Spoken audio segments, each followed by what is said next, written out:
There are a lot of events in my life that defied explanation. Let's start with my many years in pageants, okay? I spent a decade and a half doing pageants, and you know what defies explanation? I never won. Not one time. I get top 5 all my life. First runner-up, second runner-up. Here's Lacey J on stage sobbing because she lost again. Defies explanation. Hi, I'm Lacey J. I'm an entrepreneur who started a social media agency at age 22. Weird, I know. I've been niching it down and building it up over the last 11 years, and a long 11 years they have been. Being on social media so much is hard on my and my team's mental health, so we work to find routines, balance, and focus on ethics that keep us showing up authentically online. If you manage social media accounts and you feel confused, unfocused, or straight up wackadoo, welcome to the club. We meet here once a week. Okay, everybody, it's your favorite week. It's what's not working on social media right now, and it's gonna be a good one. This whole month, social media is just wild right now, okay? So I'm gonna give you a couple of very simple, normal what's not workings, and then we're gonna get into what you've all been waiting to talk about that's not working, which is Twitter, okay? So first couple things that are not working on social media right now. Organic Facebook marketing. That's not a thing. If anybody tries to tell you that they've got a great organic Facebook marketing strategy for you, ask them if they're a time traveler from 2010, because it's not possible. So if you are doing any sort of marketing on Facebook, you're going to need an ad budget. I had somebody on LinkedIn recently ask me, what's the lowest ad budget that you can recommend? And the lowest ad budget that I can recommend is about $100 per month per platform. Okay, with $100, you could promote a couple of posts to increase reach and engagement. And you could also have an ad running in the background that's maybe a little more tied to a KPI, like you're doing a website traffic focused ad that you're going to run for a longer period of time, or a community building ad, getting more page likes, etc. But at least $100. Most of even our larger clients don't have much higher than $500 a month for an ad budget. Now, there are some clients who rely specifically on Facebook to drive traffic for their entire campaign, for which we have a $3,000 ad budget to work with. But for small businesses, $100 to $500 a month is a good amount to be able to increase your reach immensely, increase your engagement, and make real movement towards some of those larger goals, like driving traffic to your website, getting messages in your inbox. So what's not working? Organic Facebook marketing. It's not a thing, okay? Now, another thing that is not working on social media right now is a social media and strategy that includes zero video, okay?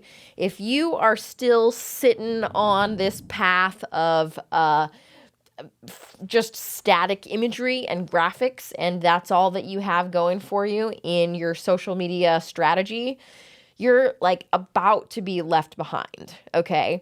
Video has to be a part of your social media strategy right now, regardless of what platforms you're on. You're like, oh, wait, but I'm just on LinkedIn, right? I focus all my time on, who cares? You focus your time on LinkedIn, you need to have some video in your strategy. Otherwise, you are missing out so much on the opportunities that the algorithm gives you that organically bump some of your video content versus your still images or your link-focused content. Video is I would say in 5 years, if video isn't the number one priority on your social media strategy, then you're ancient, okay? So we are progressively moving towards more and more focus on video. It doesn't have to be that good. Literally, it doesn't have to be that good. Just some video in your strategy is going to be beneficial for you, especially to keep you moving in a positive direction towards the future change that's coming in social media strategy, okay? All right, listen, let's just get into Twitter, okay? Holy moly. Like, this has been a really, really wild last month. Let's talk about the most interesting Twitter change that has caused the most disruption, which is the blue check mark, okay? I want to read to you what the new Twitter verification FAQ page says. Here we go. The definition of verification and the accompanying blue checkmark is changing. Until now, Twitter used the blue checkmark to indicate active, notable, and authentic accounts of public interest that Twitter had independently verified. Okay. Active, notable, and authentic accounts of public interest that Twitter had independently verified. Okay. This is how we distinguish the truth versus memes. Okay.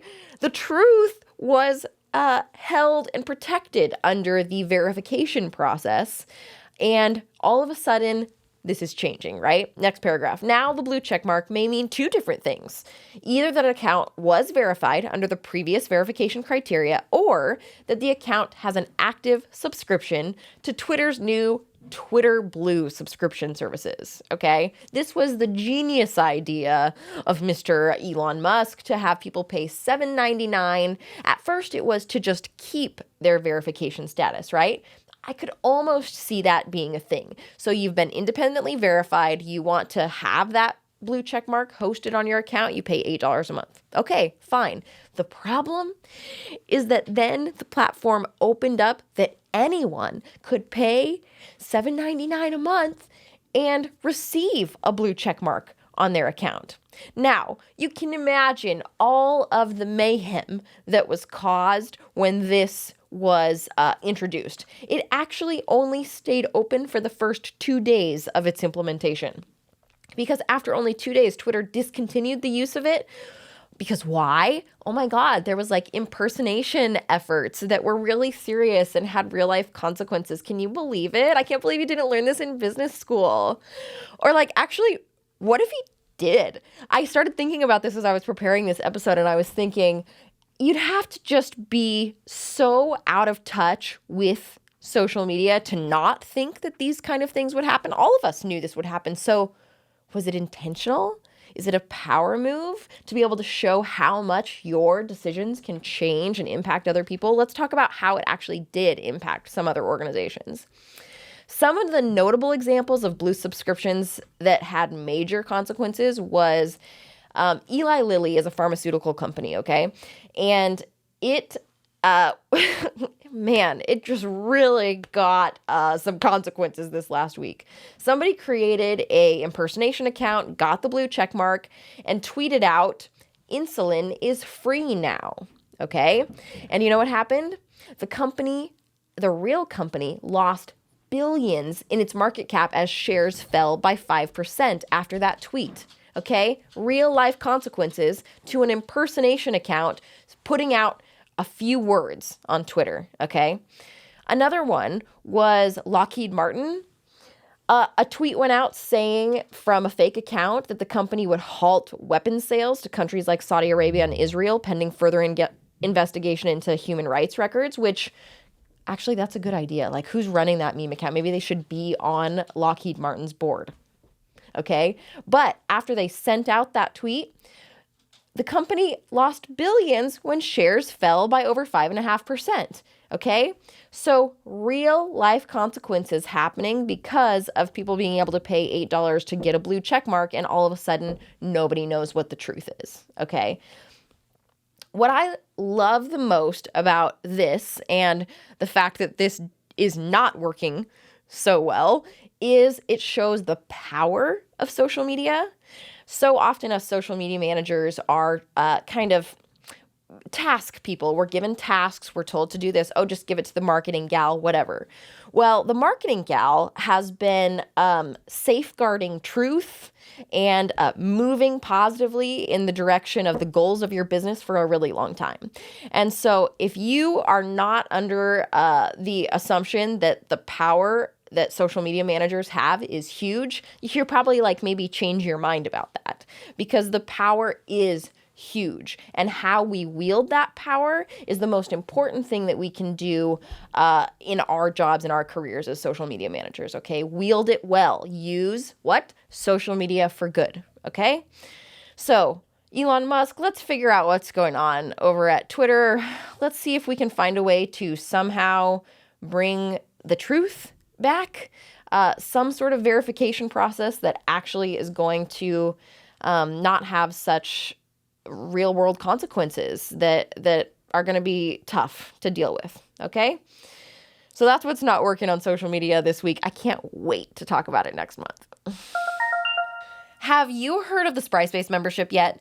It's a magical place where you can come to get direct access to social media experts who are doing the things every day. We're talking a private Discord channel where we'll answer questions daily. We're talking video curriculum and live video curriculum that you'll get access to that renews every month. It's timely, it's relevant, it's stuff you should be doing right now that maybe you don't know you need to be doing.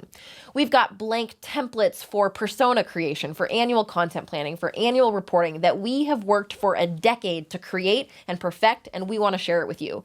If you need this, go to thinkspry.com, click on membership, and I'll see you soon. All right, before I send you off for the week, I don't have any advice. I don't have any task for you to do. I just want to tell you that you're doing a good job, okay? I see the efforts that you're all putting out, and I know that things are hard, and we are heading into the holidays, and that makes things hard too. And I just want you to know that you're doing a good job, and I'm proud of you, okay? I will talk to you soon. Have a great week. Social Media with Lacey J is brought to you by Spry Social Media Marketing. Edited and produced by Chad Hinman and executive produced by Lacey J. Fott.